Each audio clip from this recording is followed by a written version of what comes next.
भगवंताच्या रांगण्याचं फार गोड संतांनी वर्णन केले महाराज. रांगताना एक गंमत असते. रांगणं आरोग्याच्या दृष्टीनं चांगलं आहे आणि सगळ्याच दृष्टीनं चांगलं आहे. कशामुळं? जे लेकरू रांगतय त्याची तब्येत चांगली राहते आहे ना. रांगलं की त्याचं पोट मोठं होत नाही. जे लेकरं घसरतात, तुम्ही बघा काही काही लेकरं रांगत नाही. परमात्मा रांगू लागला असं वर्णन आहे. पण रांगतानाची देवाची जी स्थिती होती ती मोठी मजेशीर स्थिती आमच्या संतांनी वर्णन केली. रांगताना त्यानं काय काय टेकविलं होतं. सगळ्या लेकरासारखं कृष्ण रांगला नाही. सगळे लेकरं कशा रांगतात? दोन्ही गुडघे टेकवतात पायाचे दोन्ही.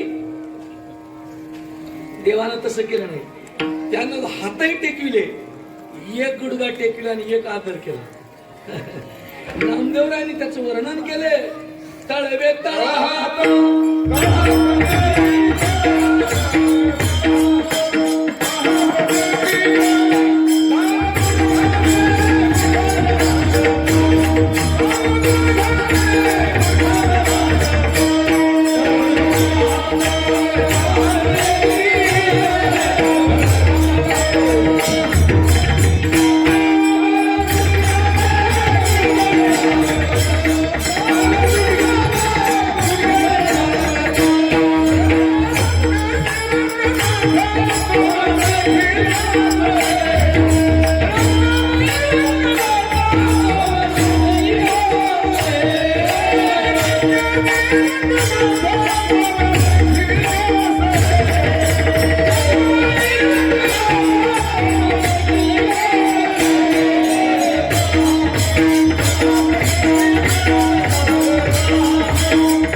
चालू लागले.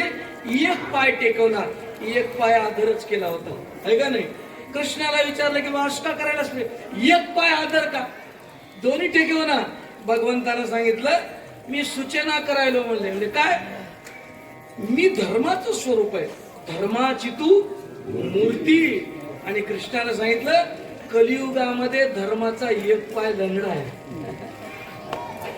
या कलियुगामध्ये धर्माचा एक पाय लंगडा आहे. तो संकेत करण्याकरता मी पाय वर केलाय. असा कसा देवाचा देव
परमात्मा ठकडाय, सगळ्यांना ठकवतो, फसवतो. यानं का पाय लंगडा केलाय ते आम्हाला कळालं. हा याचं कामच असे. गवळ्या घरी जातो, दही दूध खातो, पाडी नवनीताचा सडा. असं गोकुळामध्ये परमात्मा खेळू लागले. थोडं मी देवाला मोठं करतो. थोडं आता एक वाजता माझ्या मनावर आहे किती मोठं करायचं. कसं आहे, कृष्णाचा आधार कार्ड सध्या माझ्याजवळ आहे. काय आधार कार्ड होय हो. आता माणसाचं ऍक्च्युअली वय 40 आहे आणि निवडणुकीच्या कार्डावर 65 आहे की नाही. कृष्णाला किती मोठं करायचं, किती लवकर काला करायचं की नाही. थोडक्यातही आपल्याला करता येते. तरी 1 वाजला, भरपूर वेळ घेतला काही नाही. परमात्मा मोठे झाले, मोठे होऊन खेळू लागले. खेळता खेळता अनेक प्रकारच्या लीला करू लागले. देवाच्या लीला पाहून, देवाचं ते कौतुक पाहून सगळ्यांना मोठा आनंद व्हायचा. गोकुळामध्ये आता दुसरा विषय नाही, दुसरा विषय नाही. सगळ्यांनी म्हणावं की अगं याचे सुख तुम्हा कळली यावरी, मग दारोदारी फिरा. या कृष्णाला जवळ घेऊन बघा, कृष्णावर प्रेम करून बघा. तुम्हाला खरं सांगू काय, जीवनामध्ये जर शांती लाभावी वाटत असेल तर कोणावर तरी प्रेम करून निरपेक्ष बुद्धीनं आपण प्रेम करतो. काहीतरी स्वार्थ राहतो आणि स्वार्थीपणानं प्रेम केल्यामुळं त्याचा आनंद मिळणं. काही निरपेक्ष बुद्धीनं कोणावर प्रेम करून बघावं, बघा आनंद मिळतो की नाही. काय काय देणं घेणं काय. उगा एखाद्या गाईच्या पाठीवर रोज तुम्ही हात फिरून बघा, काय वाटतंय मला सांग. झाडावर प्रेम करून बघा, अरे एवढं अस्तित्व आहे. प्रेम करायला कमी नाही. आम्ही प्रेमाच्या नावाखाली आमचे विकार पोचले, आमच्या वासना पोचल्यात, म्हणून प्रेम दूषित झाले. भगवान श्रीकृष्णानं ज्यांच्यावर प्रेम केलं ते लोक तेवढे भाग्यवान आणि निरपेक्ष बुद्धीनं प्रेम केलं. मला काही कुठल्याही प्रकारची काय नाही अपेक्षा नाही. आणि परमात्म्याचं सगळेजण ऐकायला लागले. कृष्ण गोकुळात आल्यापासून आनंद झाला. एका दिवशी गंमत अशी झाली, नंदानी सगळे आपल्या नोकरांना सांगितलं की जा रे आज फुलं घेऊन या, बेल आणा, केळीचे खांब आणा, आंब्याचे फाटे घेऊन या. जुन्या काळामध्ये सगळं होतं, मला सगळं आणायचे, रांगोळी टाकायचे. आता शहरामध्ये रांगोळी सुद्धा रेडीमेड आहे, वार्निशच्या रांगोळी, पानं सुद्धा ते याचे आहेत प्लास्टिकचे. ते तोरण कधीच सुकना. हो काय काय काहीच होईना त्याला. असं पूर्वी असं नव्हतं, मला आंब्याचे तोरण लावायचे, असं गुढिया तोरणे आंब्याची झाडे. आता थोडस अलीकडे सुधारणा झाली, हे टेंट निघाले. आता आमच्या लहानपणी ते ताटवे होते सोप्त्याचे का हा नाही, आता टाकू नका तुम्ही. काळ बदलला, काळाबरोबर आपण सुद्धा चालवलं. तसे ताटवे होते, त्या ताटव्याला अशा आंब्याचे डाळे लावायचे. लग्नामध्ये सुद्धा ताटव्याचीच मंडप होते. का हनुमान मामा तुमचं ताटव्यातच लागलं असेल. काही असलं काय. आता नवीन झालं, मंगल कार्यालय झालं, सगळं झालं. ताटव्याचे मंडप इतके शोभून दिसायचे मला ते, केळीचे खांब. नंदाच्या घरी सगळी गडबड सुरू झाली आणि नोकर चाकर लोक हे सगळं घेऊन आले. कृष्णाने विचारलं की काय आज काय बाबा. म्हणले कृष्णा आज आपले ते उत्सव आहे. म्हणजे काय उत्सव आहे. आज आपण इंद्राची पूजा करीत असतो आणि इंद्राच्या पूजा करता ही सगळी सामग्री आणली, इंद्राची पूजा केली पाहिजे. कृष्णाने विचारलं कोण इंद्र. इंद्र कोण. म्हणजे स्वर्गातला इंद्र जो पाऊस पाडतो, त्या इंद्राची पूजा केली पाहिजे. कृष्णाने सांगितलं बाबा पाणी देणं, चारा देणं हे काम आपला गोवर्धन करतो. पाणी झाडामुळं पडते, इंद्रामुळं नाही. भगवान गोपाल कृष्ण. म्हणून आजही सरकार सांगते ना काय लावा, झाडं लावा. मी तुम्हाला झाडं लावा म्हणून सांगणार, आपली हिंमत नाही. मी तुम्हाला झाडं लावा म्हणून सांगत नाही, पण एवढंच सांगतो की झाड तोडून तरी नका. एवढ्याला काय भर हो, एकेरीवर याला काय भर. मला झाडं लावा अशी विनंती नाही, कमीत कमी झाडं तोडून तरी नका. लावले तर चांगले महाराज. 700 वर्षापूर्वी ज्ञानोबारायाने हे ज्ञानेश्वरीत सांगितले.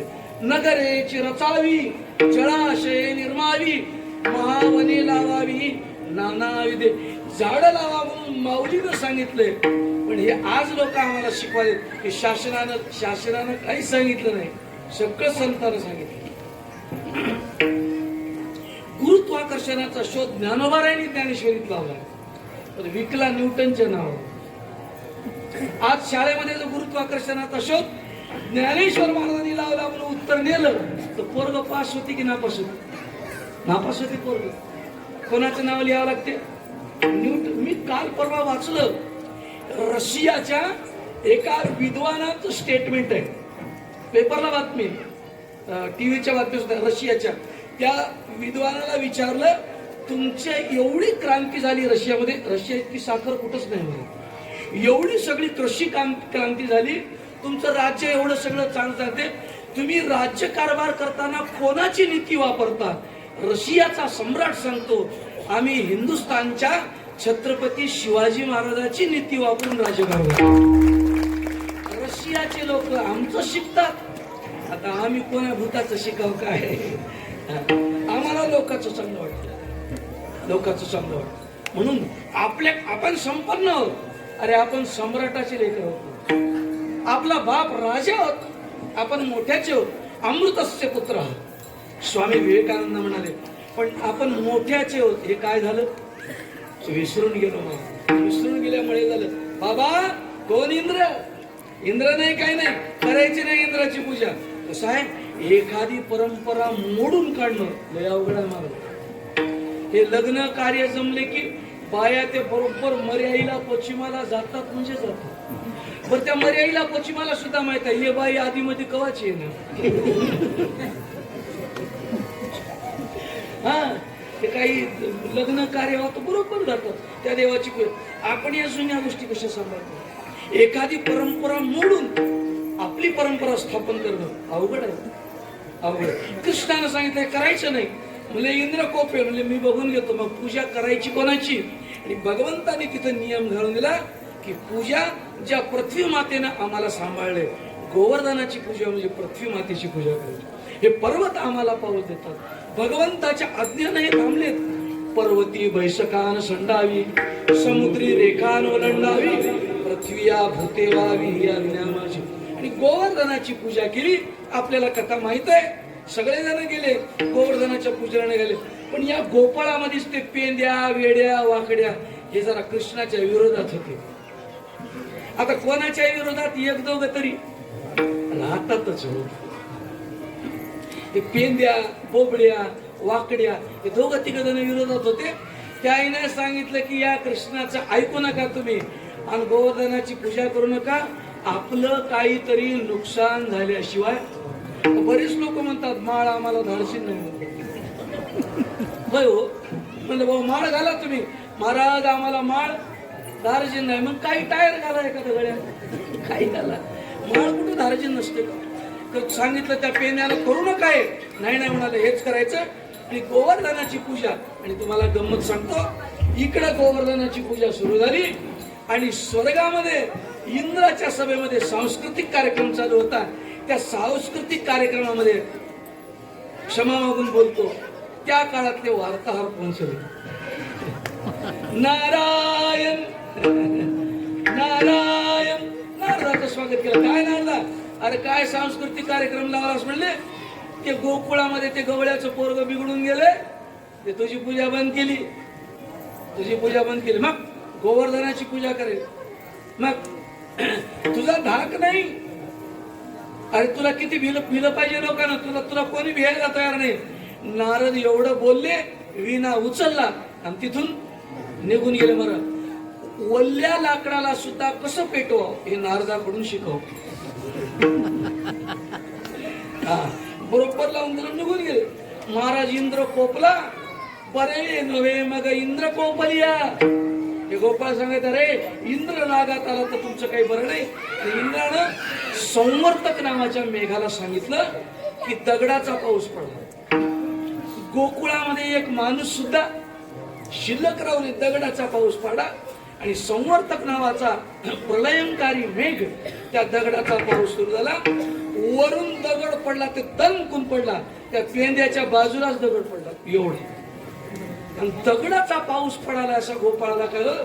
ते बोबड्या म्हणला तुला म्हणलं मलता आता काही खरं नाही.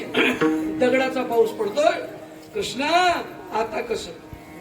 विचारलं नंदाने, कृष्णा हे पाऊस काय? म्हणजे बाबा काळजी करू नका. गोपाळाला लगेच बोलवलं. काय जादू आहे मला. त्यावेळेस तर संविधान बघा ना, आताच आहे बघा. गोपाळाला बोलवलं, सगळ्यांची एकी केली. परहो काठ्या घ्या. आणि काठ्यानं आपण काय उचलू? पर्वत उचलू. गोपाळाने विचारलं काठीनं कुठं पर्वत उचलतो काय? कृष्णानं सांगितलं काठीनं पर्वत उचलत नाही. गोष्ट खरी आहे, पण एकी झाल्यावर काही अशक्य नाही. समाजाची जर एकी झाली तर जगात काही होऊ शकते. आणि समाज जर दुभंगला मग काहीच नाही. समाजाची एकी होणं गरजेचं आहे. तुम्ही या एकत्र. सगळ्या गोपाळाला एकत्र केलं, सगळ्यांनी काठ्या लावल्या आणि आणि काट्याला नंतर पर्वताला वर केलं. कृष्णानं काठी लावली नाही. मग यानं काय केलं? यानं अंगठा सुद्धा लावला नाही, हे बोट लावलं नाही, हे नाही, हे नाही.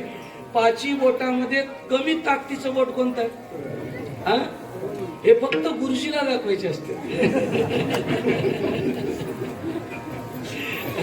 सगळ्यात कमी ताकदीचं बोट म्हणजे करंगळी. मर भगवंतानं करंगळी तेवढी पर्वताला लावली. पर्वत वरच राहिला आणि 7 दिवस हा कार्यक्रम चालला. 7 दिवस पाऊस पडत होता. गोपाळ खाली, गायी खाली, सगळं व्यवस्थित तऱ्हेनं झालं. काही कोणाला धक्का लागला नाही. इंद्र स्वतः पाहायला आला की गोकुळचे सगळे लोक संपले का. आणि इंद्राने येऊन पाहिलं तर काय, मला कोणाला धक्का सुद्धा लागला नाही. पहिल्यापेक्षा जास्त सुरक्षित होते लोक, एकदम व्यवस्थित. इंद्राने विचारलं हे कोण पर्वत धरलाय, आणि मग सांगितलं की कृष्णाने धरलाय. इंद्राने येऊन कृष्णाची स्तुती केली, कृष्णाची वंदना केली, नमस्कार केला. ते नमस्कार करून इंद्र निघून गेला. इंद्रानं सांगितलं माफ करा म्हणाले, आजपासून मी असं करणार नाही. म्हणजे देवा, इंद्राने एवढा प्रश्न मात्र विचारला कृष्णाला की हे तुम्ही का केलं? माझी पूजा म्हणून गोवर्धनाची पूजा का केली? इंद्राला सांगितलं की तुझी पूजा बंद करून गोवर्धनाची एवढ्या करता केली की तुझ्या सुद्धा ध्यानात आलं पाहिजे की आपल्यापेक्षा दुसरी माणसं ताकदवान आहेत. तुझं सुद्धा डोकं जाग्यावर आहे. तुला कळालं पाहिजे की माझ्यापेक्षाही शक्ती संपन्न लोक दुसरे आहेत. आणि भूमाता ही सर्वात श्रेष्ठ माता आहे, हिची पूजा केली पाहिजे. म्हणून तर आपले शेतकरी लोक बघा, शेत अगोदर कशाची पूजा करतात? जमिनीची पूजा करतात. जमिनीला वंदन करून मगच कामाला सुरुवात करतात. काय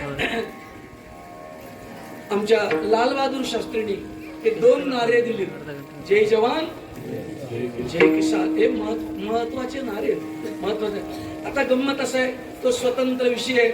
शेतकरी त्याला स्वतंत्र विचार नाही, त्याला कोणाच्या तरी मागे गेल्याशिवाय पर्याय नाही. आणि ज्यांच्या मागे तो जातोय ते याला कुणीकडे ओढून नेतील काही सांगता येत नाही मला. त्याच्यामुळे शेतकरी सुद्धा डोळस होणं, जागरूक होणं गरजेचं आहे.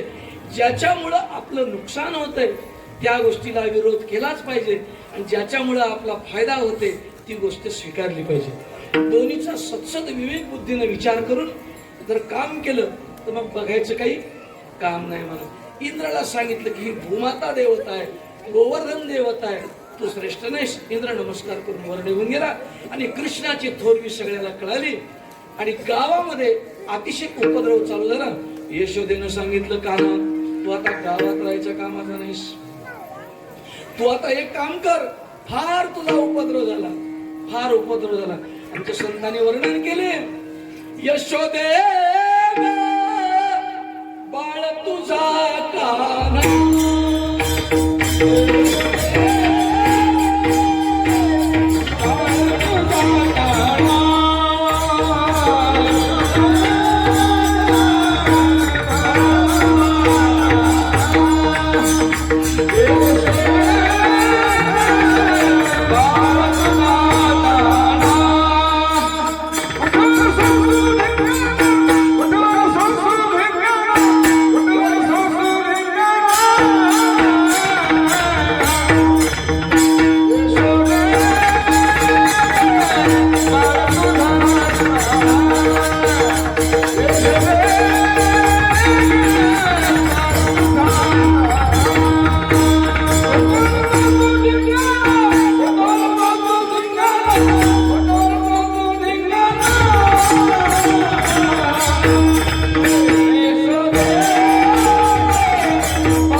एका दिवशी भगवान श्रीकृष्ण परमात्मा गायी घेऊन रानामध्ये गोचारण लीला करण्याकरता निघाले.